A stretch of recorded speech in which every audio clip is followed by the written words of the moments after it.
사람이라면 누구나 이 땅 위에 태어나서 사람답게 살고 싶은 욕망이 어찌 없겠습니까? 어느 곳에 속해 있든 자신이 소속된 곳에서 사람들에게 사랑받고 인정받고 존경받고 싶은 그런 마음이 아마 있을 것입니다. 호랑이는 죽어서 가죽을 남긴다는 날이 있고 사람은 죽어서 이름을 남긴다는 날이 있습니다.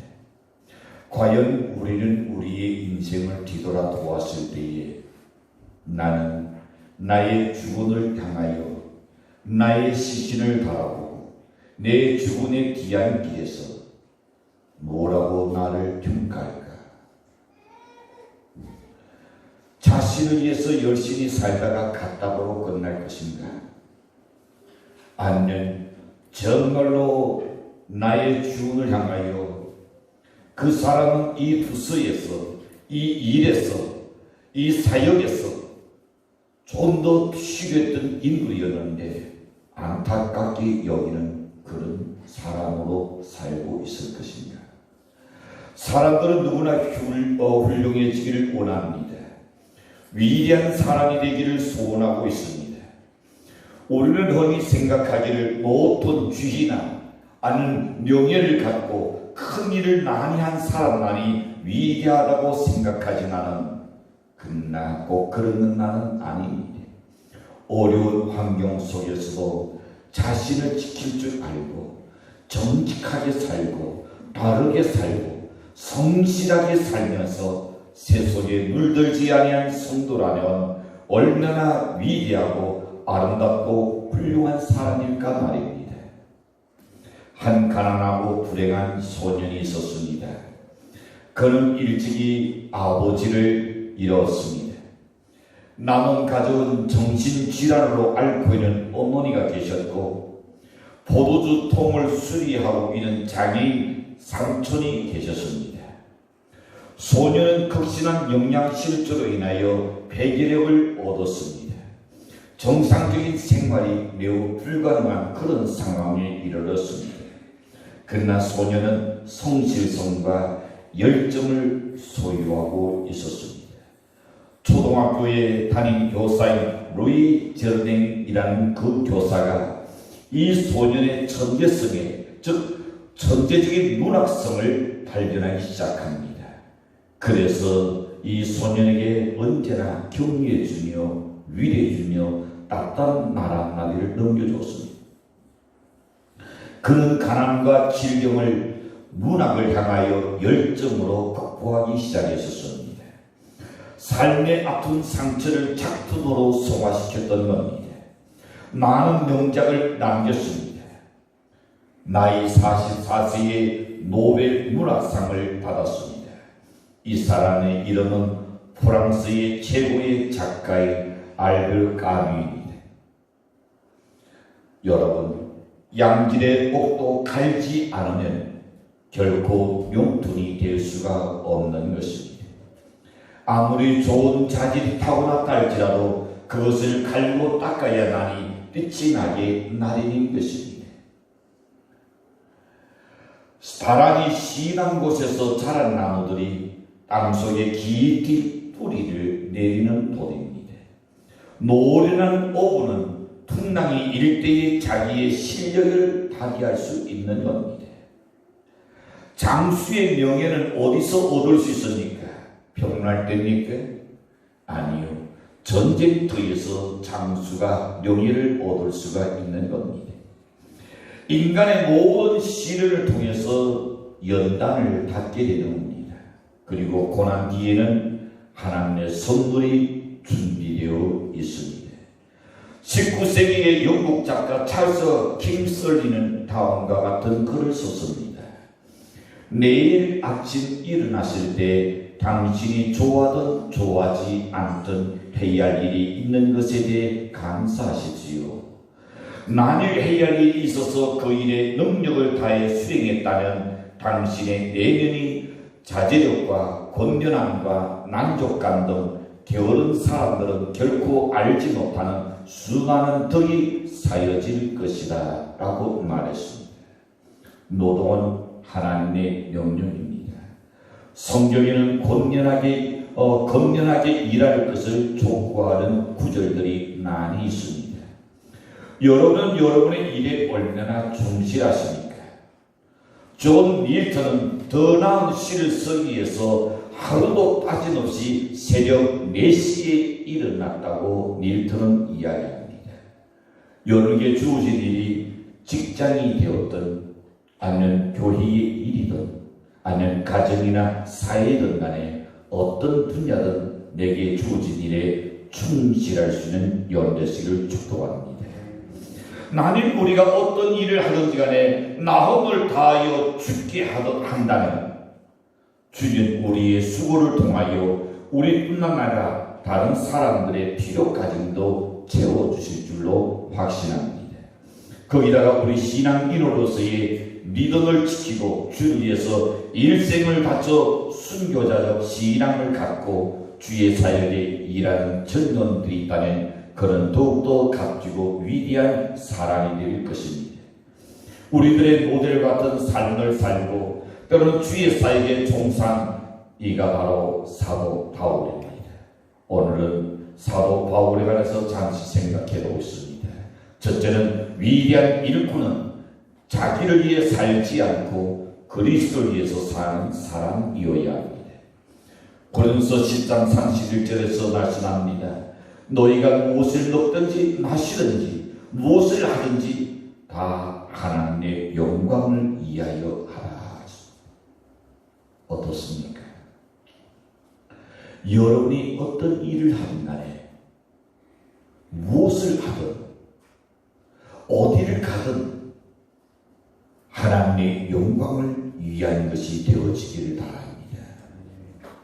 나의 영광이 아닌 하나님의 영광, 내 만족이 아닌 하나님의 기도. 사람은 무엇을 위해 일하며 무엇을 해서 사느냐는 것은 대단히 중요한 일입니다. 자기를 위해서 사는 사람이 있습니다. 때로는 가족과 이웃을 위해서 사는 사람이 있습니다. 때로는 국가 민족을 위해서 사는 자들이 있습니다. 사도 바울은 자신이 가진 모든 학문과 지력을 자기 출세를 위해서 사용하지 않았습니다. 오직 그리스도의 복음 전하는 그 도구로서만 활용했던 사람 바울입니다. 그는 어떻습니까?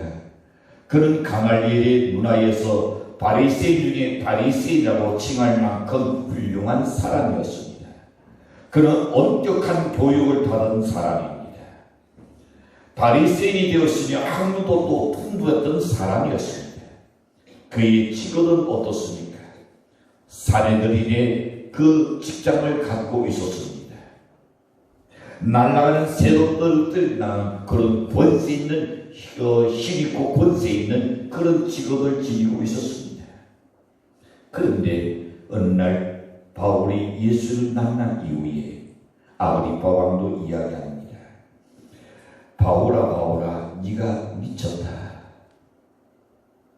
네가 미쳤다 했습니다. 그 좋은 학문 가지고 그 좋은 가문에서 그 좋은 모든 배경을 가지고 그리스도의 종이 돼서 복음을 전하며 그 고생하는 것을 보고 미쳐도 참 대단히 미쳤구나. 바울은 이야기하죠. 내가 미쳐도 하나님을 위한 것이요 온전해도 너희를 위한 것이라. 여러분, 바울은 자신의 모든 지식과 학문을 그리스도에게 바쳤던 삶이었습니다. 우리의 귀한 것은 뭡니까? 여러분의 전문성과 여러분의 지력과 여러분이 주신 달란트를 총동원해서 예수 그리스도를 위해서 일할 때에 위대한 사람이 되는 겁니다.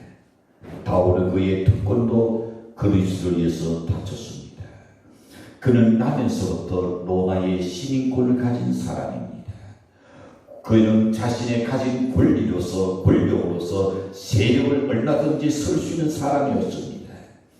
돈도 얼마든지 벌 수 있는 사람이었습니다. 그러나 자기의 사리 사욕을 위해서 그는 결코 활동하지 않았습니다. 헛새를 부리기 위해서 그 특권을 사용한 일이 없었습니다. 오직 그리스도의 복음 전파하는 데만 사용되어졌습니다. 그렇습니다. 우리가 가진 귀한 것들을 자기를 위해서는 살지 않고 그리스도를 위해서 살 때에 위대한 사람이 될 수 있는 겁니다. 왜 직장에 나가야 합니까? 왜 일을 해야 합니까?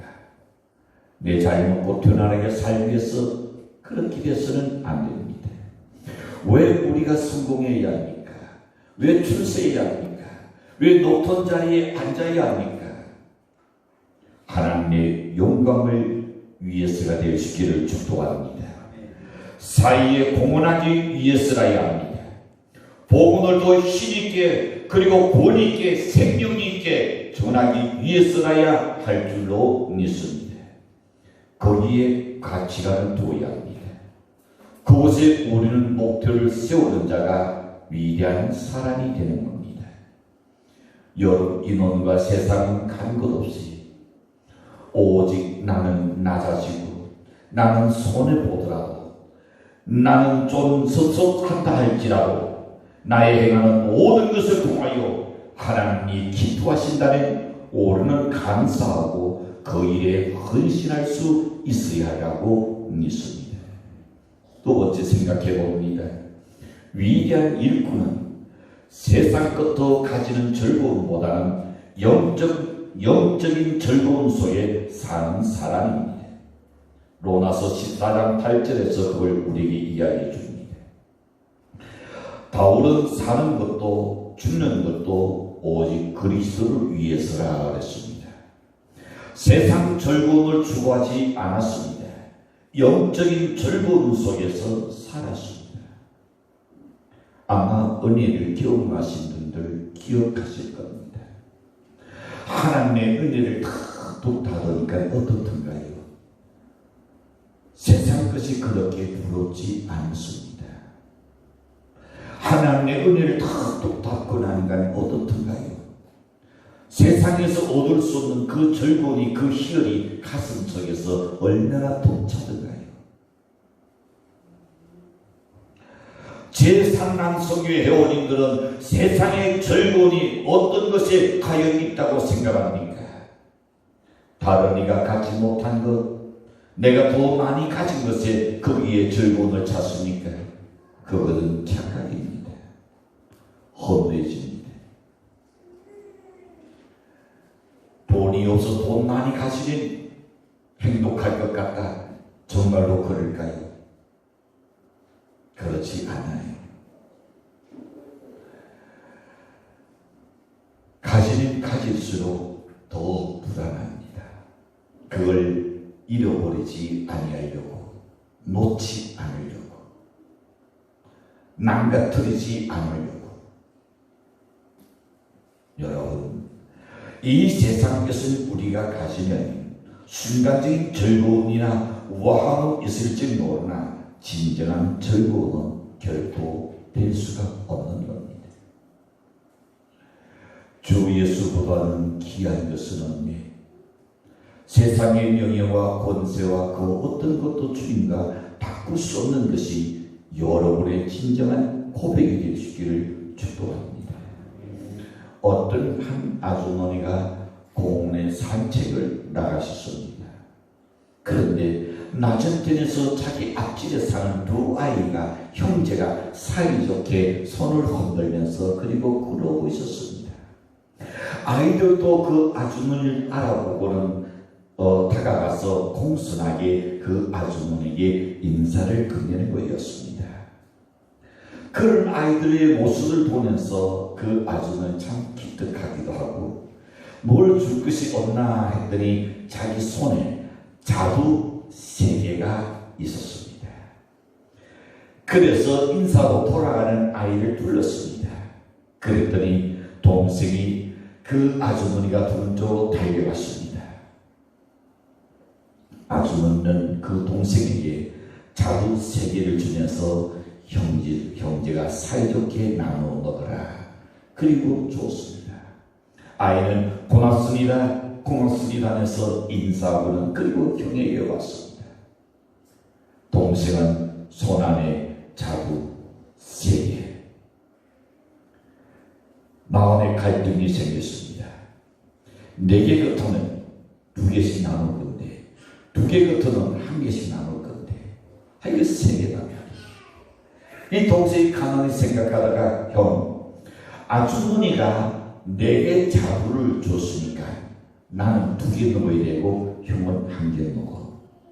그러니 형이 가만히 또 있을 리가 있으니까, 야, 내가 네 형이야.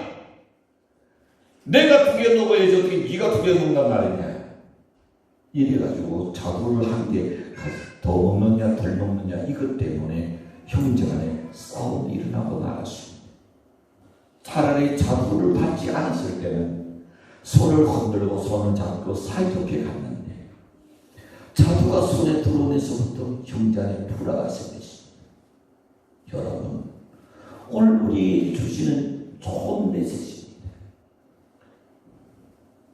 우리가 무엇을 전혀 갖지 못했으니 교만할 것도 없고, 또 거만할 것도 없고, 잘난 척할 것도 없고, 뽐낼 것도 없고, 어시될 것도 없고.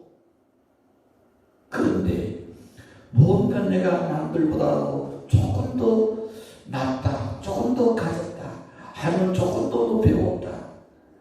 이런 것들이 우리로 하여금 오히려 불화를 일으킬 수 있다면 우리는 내려놓아야 할 줄로 믿습니다.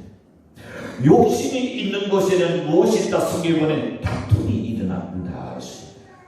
거기서 불행이 시작됐습니다. 욕심이 부리지 말아야 합니다. 내게 있는 것으로 족하게 여길 줄 아는 삶. 우리는 늘 감사한 마음으로 보다 행복하게 살 수 있는 우리 제3남성교회 회원님들, 우리 성도들이 되시기를 축복합니다. 세속적 즐거움은 끝내 우리를 유혹하여 멸망으로 인도하고 날 것입니다. 세상의 즐거움은 우리를 유혹하는 겁니다. 영국의 유명한 부흥 강사인 로랜드 힐이라는 목사님이 계셨습니다. 로랜드 힐 목사님이 어느 날 길을 지나가다가 참 이상한 광경을 보았습니다. 여러 마리의 돼지가 마치건 양이 목자를 따라가듯이 어떤 사람을 졸졸졸졸 돼지를 따라가는 겁니다. 아니, 세상에 돼지가 어떻게 저렇게 한 사람을 쫄쫄 따라갈까? 양이라면 그럴 수 있는데, 호기심이 생긴 힐 목사는 돼지의 뒤를 따라가 보았습니다. 근데 놀라운 것은 그 사람이 도살장으로 인도하는데도 돼지들은 아무 반항하지 않고 그냥 따라 들어가는 겁니다. 너무나 신기하게 생각한 힐 목사는 그 사람에게 물었습니다. 여보세요, 당신은 어떻게 해서 돼지를 이곳까지 능란하게 인도해 오셨습니까? 힐 목사의 질문에 그 사람은 간단하게 이렇게 대답합니다. 나에게는 뒷일이 있지요. 보다시피 나는 완두콩 다구니를 지금 들고 있지 않소. 계속 오면서 내다시 흘려주고 왔지요. 힐 목사는 바로 그것이구나. 그것이라고 마귀가 우리를 유혹하는 방법이라는 것을 거기서 그는 깨달았다는 것입니다. 우선 달콤한 그 콩, 쾌락의 콩, 정욕의 콩, 욕망의 콩, 우매한 콩, 죄의 콩을 헤아릴 수 없이 네 달씩 주는 거기에 돼지들은 그냥 도살까지 끌려간 겁니다. 우리 앞에도 사단은 여러 개 그렇게 뿌려줄 겁니다. 우리가 그 콩을 주워 먹으면서 따라가다 보니 우리의 영혼은 도살장으로 지옥으로 갈 수밖에 없습니다. 그 유혹의 콩으로 인해서 많은 무리들이 계속 지금도 오늘도 따라가고 있는 겁니다. 육체의 즐거움보다 영적인 즐거움, 영원한 즐거움을 우리는 찾아야 하라고 믿습니다. 고로 바울은 정과 욕을 십자가에 못 박아놓으라고 말합니다. 여러분, 영적인 그 어떤 즐거움을 여러분 지니고 살고 계십니까? 어떤 이는 기도가 될 수 있을 겁니다. 기도의 즐거움을 찾습니다. 어떤 이는 주일 오기를 기다리면서 주일날 예배 오는 그 즐거움을 가지고 있습니다. 어떤 이는 성경 공부의 즐거움을 지니고 그리고 영적으로 거기서 만족을 느낍니다. 어떤 이는 교회 봉사가 될 수 있을 겁니다. 교회 청소나 아니면 교회의 운전이든지 아니면 식당이든지 동사하는 그 일에 말입니다. 어떤 이는 전도에 대한 즐거움이 있을 겁니다. 어떤 이는 새신자들 양육하는 그 기쁨, 한 영혼을 키우고 케어하는 그 일에 그 기쁨과 그 즐거움이 있을 겁니다. 여러분은 영적 어떤 즐거움에 살고 있습니까? 나름대로의 영적인 즐거움을 하나씩 찾을 수 있기를 바랍니다. 그걸 간직해야 합니다. 그것이 삶의 끈입니다. 그것이 소망의 끈이 될 줄로 믿습니다. 그것이 여러분을 다시금 일어날 수 있도록 만들어줄 수 있는 원동력이 되라고 믿습니다. 한 가지도 생각해 보고 있습니다. 위대한 일꾼은 자신의 부족을 깨닫고 하나님의 은혜 중에 사는 자라고 고백할 수 있어야 합니다. 오늘 10절 말씀처럼 말입니다. 나의 나된 것은 하나님의 은혜로 된 것이니 그렇습니다. 그리고 오르는 9절에서 한번 봅니다. 내가 하나님의 교회를 뒷다가였으므로 사고라 칭함을 받기에 감당치 못할 자라 그랬습니다. 자기를 알죠. 자기라는 사람입니다. 나는 사도 중에 가장 작은 자라. 나는 하나님의 교회를 박해하였으므로 사도라 칭함 받기를 감당하지 못할 자니라. 자신을 아는 사람이요 바울은. 오늘 우리는 어떻습니까? 내 자신을 얼마큼 잘 알고 있습니까? 우리 스스로를 잘 아는 만큼 신앙은 성숙할 줄로 믿습니다. 내 자신을 잘 아는 만큼 하나님 앞에 귀하게 일꾼으로 쓰임받게 될 줄로 믿습니다. 디모데전서 1장 13절에 보시면 이렇게 말합니다. 내가 전에는 해방자요 핍박자요 폭행자였다 했습니다. 디모데전서 1장 15절에 가서는 나는 죄인 중에 괴수라고 바울은 이렇게 표현합니다. 그런 바울이 이후로는 그런 이런 고백합니다. 우리가 살아도 주를 위하여 살고 죽어도 주를 위해서 죽나니 그러므로 사나 죽으나 우리가 주님의 것이로다. 주님 것이 될 줄을 바랍니다. 내가 내 것이 되서는 안 됩니다. 내가 세상의 것이 되서는 안 됩니다. 내가 어느 일에 내가 종이 되서도 안 됩니다. 우리는 주님의 것이 되어야 할 줄로 믿습니다. 그래서 주님이 언제든지 쓰시겠다는 주여 종이 여기 있나이다. 주님 쓰신다는 그 일에 우리는 감사와 감격할 수 있어야 할 줄로 믿습니다. 주님 쓰시게 하실 때에 왜 하필은 나입니까? 그것이 아닙니다. 왜 내가 해야 합니까? 그것이 아닙니다. 주님 쓰시겠다면 언제든지 오히려 감사와 감격할 수 있는 나옴이 우리 속에 일어나야 할 줄로 믿습니다.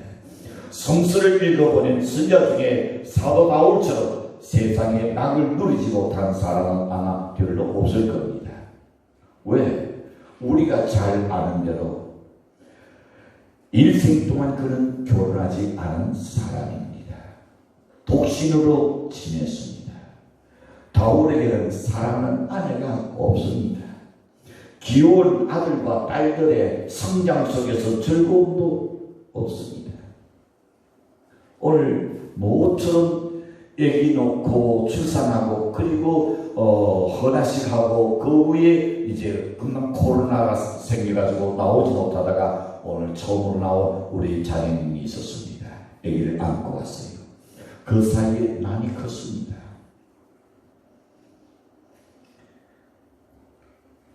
물었습니다. 아이 키우는 즐거움이 크지? 예, 목사님, 요즘 기대만 있다 보니 힘들 때도 있지만 그래도 아이를 바라보는 기쁨은 더 큽니다. 그래, 그거 점점 아이는 이제는 엄마의 손이 덜 가니까 너는 더 편안해지지만 아이가 너에게 주는 기쁨과 즐거움은 더 이루 말할 수 없이 더 클 것이다. 그럴 것 같아요. 그러나 아이를 신앙 안에서 잘 양육합니다. 사랑하는 성도 여러분, 올해는 바울에게는 그와 같은 모든 삶을 살았습니다. 그러면서도 바울의 마음속에 늘 소원은 뭡니까? 교회를 세우는 겁니다. 바울의 가슴 속에는 리더의 형제 자매들이 성장하는 그 모습 보기를 원하는 것, 그것만이 그의 꿈이었습니다. 다른 어떤 즐거움은 전혀 생각지 않았습니다. 목자의 마음속에 있다면 바로 그걸 겁니다. 여러분의 신앙이 점점 자라고 하나님 앞에 일꾼으로 쓰임받고 그 일꾼으로 쓰인다는 그 겸손한 그 마음들 볼 때에 목자는 거기서 위로를 받고 용기를 얻게 되고 그리고 하나님은 매우 기뻐하라고 믿습니다. 바울이 밀레도에서 겸손과 눈물로 3년 동안 밤낮 쉬지 않고 눈물로서 각 사람을 훈계하며 기도했다 했습니다. 이는 영혼을 사랑하는 바울의 마음이었습니다. 빌립보서 1장 20절에 보니 나의 간절한 기대와 소망을 따라 아무 일에든지 부끄럽지 아니하고 오직 전과 같이 이제도 온전히 담대하여 살든지 죽든지 내 몸에서 그리스도가 존귀케 되게 하려 함이나니였습니다. 그러면서 이 시작 8절에서 보시는 그러나 바울에게는 원치 않는 한 가지가 있었습니다. 육체의 가시였습니다. 육체의 약점이 있었습니다. 암질의 고통을 느끼고 있습니다. 얼마나 고통스러웠으면 바울이 이 암질의 고통에서 벗어나려고 하나님께 세 번이나 간절하게 기도했노라 그랬습니다. 오늘 우리들도 자기의 부족, 때로는 자기 약점이 무엇인가를 밝히 깨닫고 우리는 회개해야 할 줄로 믿습니다. 잘난 척 할 것도 없고 똑똑한 척 할 것도 없고 여러분 의식될 것도 없고 그래야 견디하고 지혜로운 처신을 할 수가 있는 줄로 믿습니다. 그래서 바울이 한 말이 있습니다. 나의 나된 것은 하나님의 은혜로 된 것이니 내게 주신 그의 은혜가 헛되지 아니하며 내가 모든 사도보다 더 많이 수고하였으나 내가 아니요 오직 나와 함께 하신 하나님의 은혜로다. 이 후반절 구절을 나는 우리 제3당 선교회가 명심하시기 바랍니다. 내가 모든 사도보다 더 많이 수고하였으나 그 다음 뭐라고요? 내가 아니요 내가 한 게 아니다. 오직 나와 함께 하신 하나님의 은혜로다. 이 마음을 우리가 갖고 살아야 합니다. 그래야 하나님의 축복을 받습니다. 내가 뭘 했다고 말하지 않았어요. 사실은 바울이 많이 했습니다. 예수님의 12제자보다 더 많은 일을 했습니다. 성경도 더 월등히 많이 썼습니다. 세계 복음화의 깃털을 만들어냈습니다. 그러나 더 많이 쓰겠지만 내가 아니라 했습니다. 내가 한 것이 아니요 하나님이 은혜를 부으셔서 나를 하게 만드셨다 했습니다. 이런 자신이 신앙인이 된 겁니다. 사도된 것, 때로는 직분에 충성할 수 있던 것, 이 모든 것이 자기의 힘이 아니라 하나님의 은혜로 된 것을 철두철미하게 바울은 고백합니다. 오늘 우리가 나의 나된 것이 하나님의 언어로 된 것임을 여러분 인정하시기는 여러시기를 축복합니다. 오늘날 중요한 이 시기에 서 있는 40대, 50대 지나오는 시간도 또 앞으로 나아가야 할 길도 어찌 보니 즐거운 순간이요 헤쳐나갈 길은 아직도 남남합니다. 그러나 우리의 나이에 생명의 줄을 발견하고 삶의 가치를 깨달았다는 것은 복중의 도인 줄로 믿습니다. 하나님의 자녀된 것이 우연이 아닙니다. 혈통으로 난 것이 아닙니다. 하나님의 은혜로 된 것인 줄로 깨닫고 뭘 먹든지 마시든지 무엇을 하든지 자든지 깨든지 살든지 죽든지 주께 충성하여 사는 위대한 제3 남성의 회원들과 우리 동해 제7교회 성도들이 되시길 주님으로 간절히 축원합니다.